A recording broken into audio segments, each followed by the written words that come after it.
cells in your brain that just expand your ability to. And also, as we learn more about the cosmos and stuff, there's no telling what comes from outside the mind.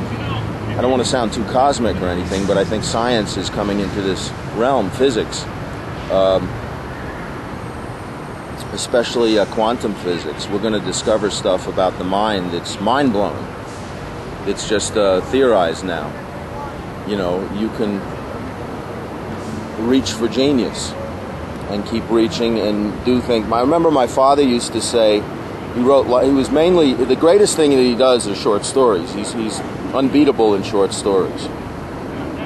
A lot of times he would be going blind. We'd find him in the morning, passed out over his royal typewriter in the kitchen every morning, because he worked in the 50s and early 60s. He worked at a place called Magazine Management in New York, doing men's magazines. He was an editor.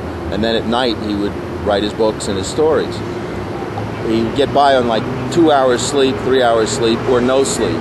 He said when he was young he could do that.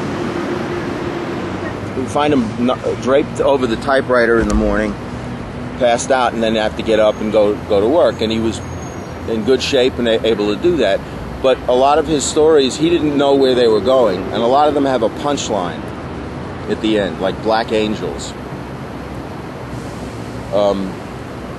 The gardeners who are doing the man's lawn, they're black gardeners, and they're charging $2 and $3 to do the most amazing landscaping and lawn. But at the end of the story, the protagonist, the man who hires them, finds himself talking more and more to the gardeners and then leaning on them for advice. And then by the end of the story, the head gardener whips out a pad and pencil, sits down, and it turns out he's a psychiatrist. How much? And the guy needs his help. What can, $400 is his price, $400 an hour, and the guy's hooked. So, like those kind of punchlines, he said he would come up with from out of nowhere. He didn't know where the story was going, and it would just like a bright light would go off, and boom, he had the ending. He said, I'm not that good. I couldn't have thought of something that good. I don't know how it happened. That's just an example of when you're reaching and striving for something in any profession, you can be better than you are, right? Self-help. When did you latch on to your purpose in life? When I was, probably when I was 8. I knew what I wanted to do. Always knew I wanted to be a guitar player since I was 8 years old, and stuck to it. 54. I'm still grinding at it. I wanted to be a writer when I was 16.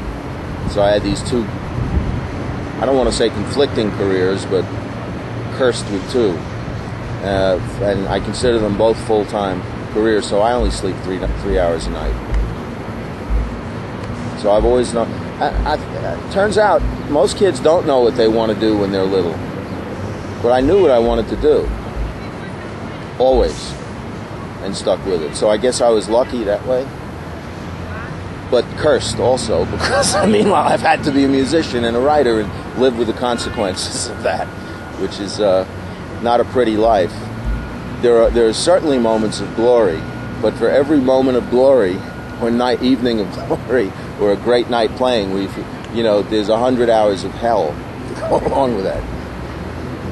What do you mean by hell? Can you describe Club it? owners, traveling, not getting paid, not getting royalties, rejection. You have to, if you're a writer or a musician, I don't care who you are, you have to absorb thousands of rejections in your life, and each one hurts.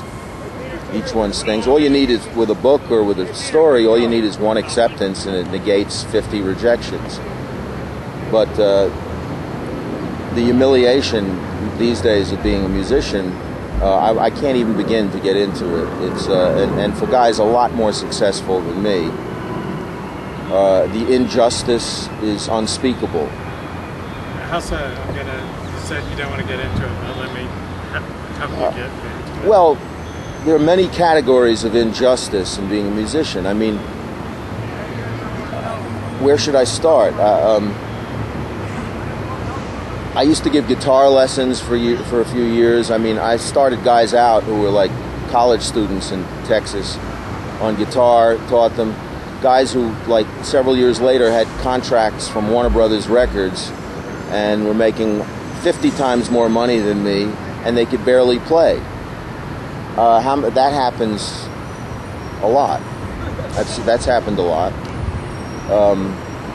Having to open, these might be good problems, some of these. I mean, I've opened for hundreds of acts that I wouldn't let open for me. They stunk so much. Even famous ones who I was like shocked at how bad they were. I have to be their I have to be their opening act. And again, that's a good problem. That's not a major thing, but it weighs on you over the years. It weighs on you. How long have you been chewing tobacco for? Oh, that's a bad Texas habit. You know, I got cowboys in the family. It's practically, you know, I remember when I first was riding in a pickup truck way out in the panhandle, you know, one of our relatives just threw a tin of Skoal on my lap and said, "Here, have a chew," you know, and I, all right, you know. Man, that stuff is harder to kick than heroin. That's my only bad habit. How old were you when you first took a chew? Well, I would have been in my, 31 or 2, because that's when I first moved there. And so you get addicted to that mighty fast, on and off over the years. But this has been a long stretch with it. I'm trying to quit. I notice your right shoulder is about 1.5 inches taller than your left. Is that from playing the guitar? I don't think that's maybe the way I'm sitting. Okay, now maybe, but I don't think it just may be a tick or something, like Igor. Maybe because I got hung, like Igor. They hung me once, but they didn't kill me. My right shoulder hangs up now. Tell me about your battle with depression. Well, we've talked about that before, Luke. You know, it's a monster. It's brain chemistry. It's a miracle that that scientists, doctors have been able to come up with that class of what they call serotonin reuptake inhibitors, I think they're called. Prozac, Paxil, Wellbutrin, there's about a dozen or more. Every year they introduce a few more, and it's probably saved 1 million lives. People who are willing to do it. There are a lot of people who won't do it. They think, well, it's not natural. Well, fuck, man. No medicine is natural. Cancer is natural, you know. Bad eyesight is natural. I wear these so I can see. They correct my eyesight. Is that natural? Everything comes from plants, even drugs. So it is natural.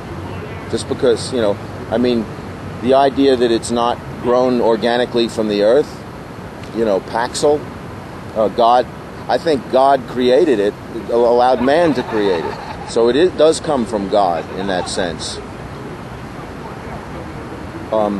It's a lifesaver. It's not a cure, but it's saved a lot of people, probably me too. I had wished they'd prescribed it to me earlier. It had been around for quite a few years before the first person ever said, you should be on. When did you first Paxil. go on? It was probably when I was 40, and it had already been there for 5 years. During a major depression when I was 40, and you're immobilized. I love life. I want to love everything, and I appreciate the world, and I want to be here and enjoy it. But depression is a crippling. It's a very mild word for. I think William Styron described it as a brainstorm. It's like a horrible storm of horror. And it's merely called depression. They should come up with a much better word for that, because it sounds like, he's depressed. You know, that doesn't sound like much. But we've now found out that it is not necessarily just a state of mind. It is a chemical imbalance to do with serotonin in the brain, or at least that has a lot to do with it, if not everything. And that's why modern psychiatry deals only in pharmaceutical drugs now. I mean, sure, you know, it's like all those years of Freudian therapy are now, everybody shits on that, and those guys are out of work.